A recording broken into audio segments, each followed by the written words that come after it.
Hello everyone, আসসালামু আলাইকুম। Welcome back to my channel. আজ আমি আপনাদের গরমের সবজি দিয়ে মাছের পাতলা ঝোল রান্না করে দেখাবো। এইভাবে গরমের সবজি দিয়ে যদি স্বাস্থ্যকরভাবে মাছের পাতলা ঝোলটা রান্না করেন, খেতে খুবই ভালো হয়। আশা করব রেসিপিটি আপনাদের ভালো লাগবে। রেসিপি শুরু করছি।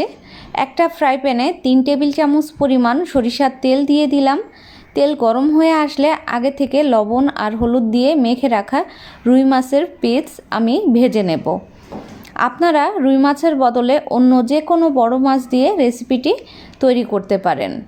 মাছ এক পাশ ভাজা হয়ে গেলে মাছগুলো উল্টিয়ে দিতে হবে।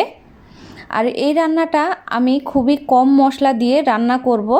আপনারা বাড়িতে একবার হলেও এইভাবে ট্রাই করে দেখবেন, খেতে খুবই ভালো হয়।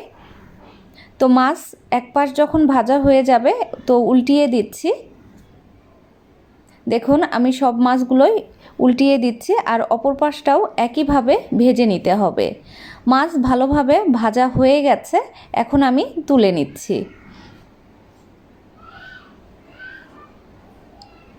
আমি এই তেলের মধ্যেই দিয়ে দিচ্ছি হাফ টিস্পুন পরিমাণ জিরা।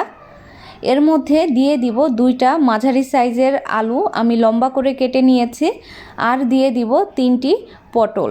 পটলগুলো আমি মাঝখান থেকে এভাবে কেটে নিয়েছি। আলু আর পটলটা খুব ভালোভাবে ভেজে নিতে হবে।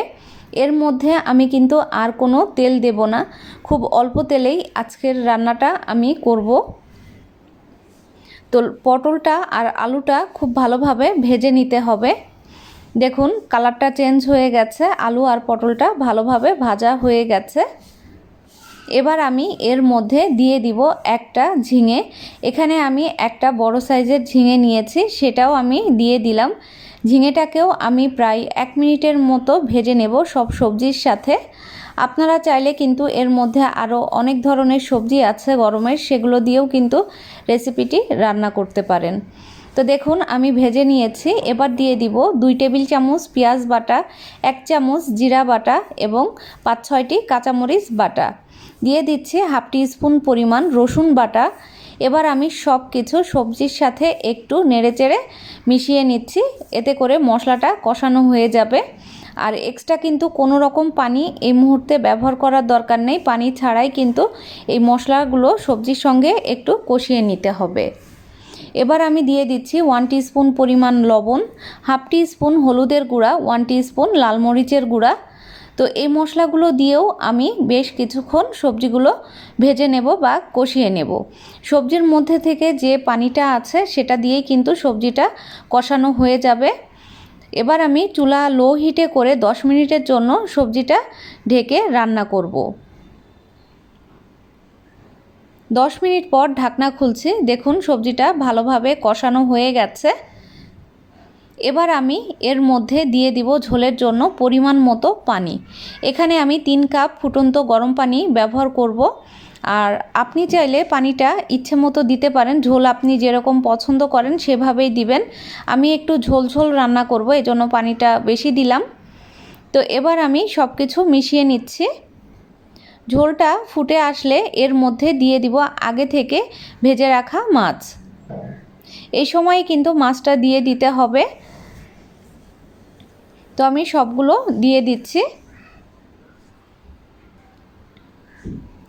তো সব মাছগুলো ভালোভাবে দেওয়া হয়ে গেছে। এবার আমি ঢাকনা দিয়ে রান্না করে নেব 10 মিনিটের মতো। চুলা লো টু মিডিয়াম হিটে থাকবে।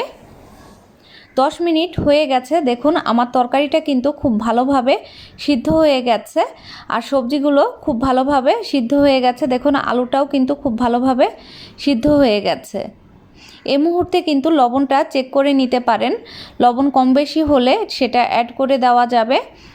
তো এইভাবে আপনারা গরমের সবজি দিয়ে মাছের পাতলা ঝোল রান্না করে খেয়ে দেখবেন, আপনাদের কাছে ভালো লাগবে।